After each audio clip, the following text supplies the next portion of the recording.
নমস্কার বন্ধুরা, মিষ্টি পৌলমী ব্লগে তোমাদের সকলকে স্বাগত জানিয়ে আমি আবারও একটি নতুন ব্লগ নিয়ে চলে এসেছি।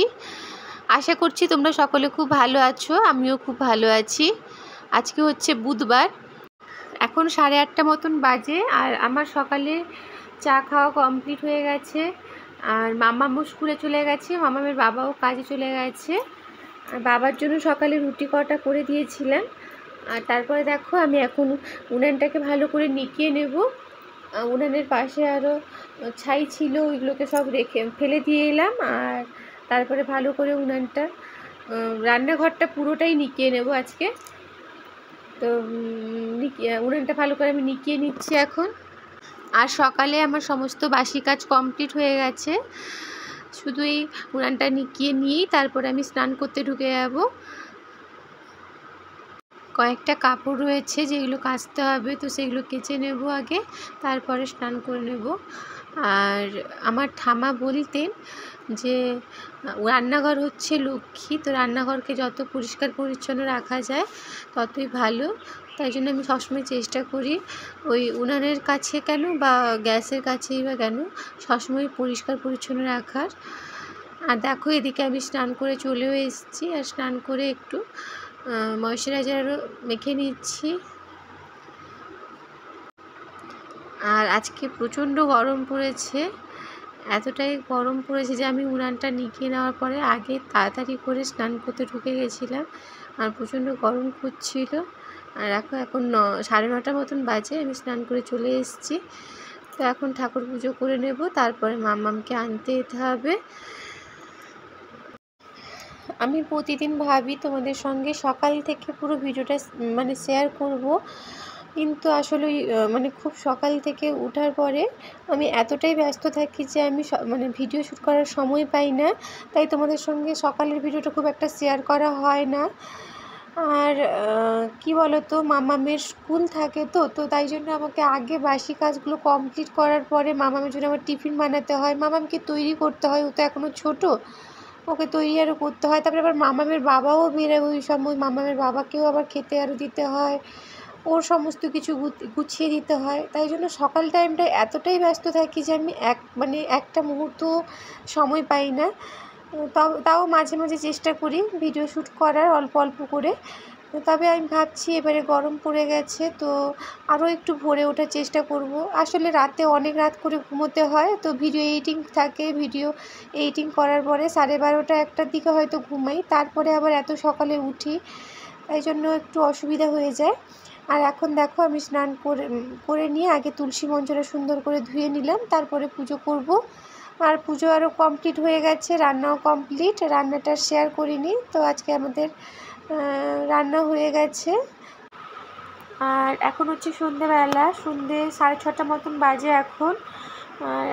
এখন প্রচণ্ড বৃষ্টি হচ্ছে বাইরে, সকাল থেকে এতটা গরম দিয়েছিল যে বলার নয়। তারপরেই হঠাৎ করে বিকেলবেলা মেঘ ঘন হয়ে এলো একদম কালো করে, আর তারপরে বৃষ্টি শুরু হয়ে গেল। 6টার সময় বৃষ্টিটা শুরু হয়েছিল, তো বিদ্যুৎ চমকাচ্ছিল আর ঝড়কারও পড়ছিল, খুব জোরেই বৃষ্টি হয়েছে। আর আমাদের পেছন পাশে একটা জামরুল গাছ ছিল, তো ওটা এতটা হাওয়া দিচ্ছিল যে জামরুল গাছটা হালকা একটু ভেঙে গেছে।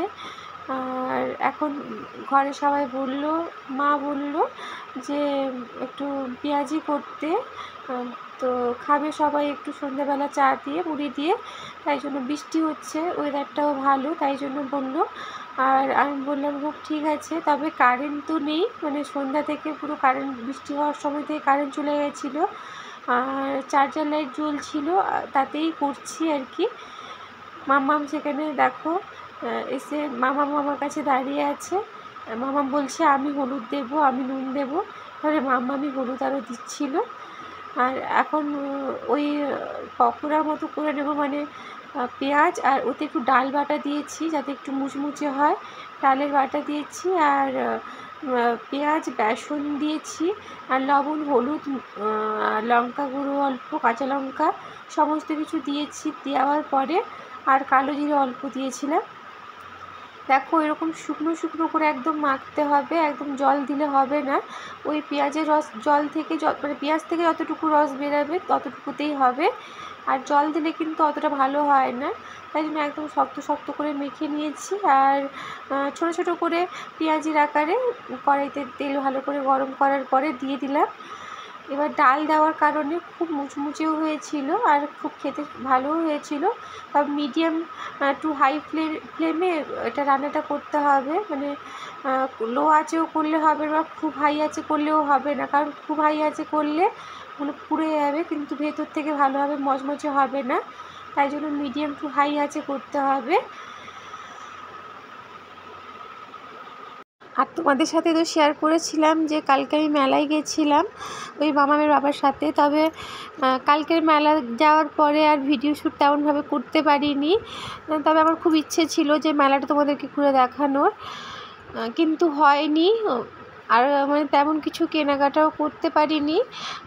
অনেক কিছু কেনার ইচ্ছে ছিল, তবে কালকে সম্ভব হয়নি। ওই ঘর তাড়াতাড়ি করে আসতে হয়েছিল, মেলাতে বেশিক্ষণ থাকতে পারিনি। মামামের বাবার একটু কাজ ছিল ঘরে, তাই জন্য। আর মামামের বাবা বললো আজকে কম করে একটু ঘুরিয়ে নিয়ে যাই, তুমি নাহলে পরে একবার এসে আর একবার ঘুরে যেও। তো তাই জন্য আর কালকে বেশিক্ষণ ঘোরা হয়নি। আমি ভাবছি যে মাম্মামের বাবার যখন সময় হয়নি আমি আমার ননদকে নিয়ে একবার যাব। তো আর একবার ইচ্ছে আছে ননদের সঙ্গে যাওয়ার। যদি ননদের সঙ্গে যাই তাহলে তোমাদের সঙ্গে আমি পুরো মেলাটা ঘুরিয়ে শেয়ার করব। আর এখন আজকে আর ব্লগটা কন্টিনিউ করছি না। প্রতিদিনের মতো তোমাদের কাছে আমার অনুরোধ, যদি ভিডিওটি একটু ভালো লেগে থাকে প্লিজ সবাই একটু সাবস্ক্রাইব করে আমার পাশে থেকো। আর যারা এখনও সাবস্ক্রাইব করোনি তারা করে দিও, আর যারা অলরেডি সাবস্ক্রাইব করে দিয়েছো তাদেরকে আমার অনেক অনেক ভালোবাসা জানাই। আর লাইক কমেন্ট অবশ্যই করো। আর আজকের মতো টাটা।